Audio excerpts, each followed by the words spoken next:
At first glance, it appeared to be a tragic accident, the kind of misfortune that can befall anyone in the wrong circumstances. But as details emerged, a more sinister picture began to take shape. Reports indicated that Terry's face and mouth were packed with sand, as if it had been forcibly shoved in. His body bore marks and injuries that didn't align with a simple collapse or misadventure. The official cause of death was listed as suffocation, but for many in Manistee, this explanation rang hollow. Too many pieces didn't fit the puzzle of an accidental death. As news of Terry's fate spread through the town, authorities moved quickly to close the case. The investigation, if it could be called that, was brief and perfunctory.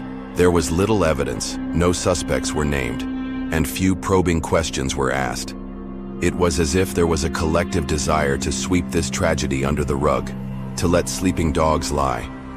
But small towns have long memories, and Manistee was no exception.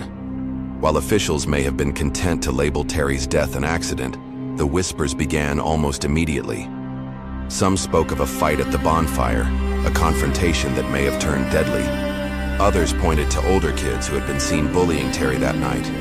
And then there were the darker rumors, whispers of a cover-up, of certain names being protected, of powerful families closing ranks to shield their own. These weren't just idle gossip. They were the desperate attempts of a community trying to make sense of a senseless tragedy, to find some explanation for why a young life had been cut so brutally short. If the circumstances of Terry's death weren't haunting enough, what followed in the years after would add an even more disturbing chapter to this already unsettling tale. Terry's final resting place became the target of repeated acts of vandalism. His headstone was smashed multiple times. Flowers and mementos left by grieving family members were destroyed.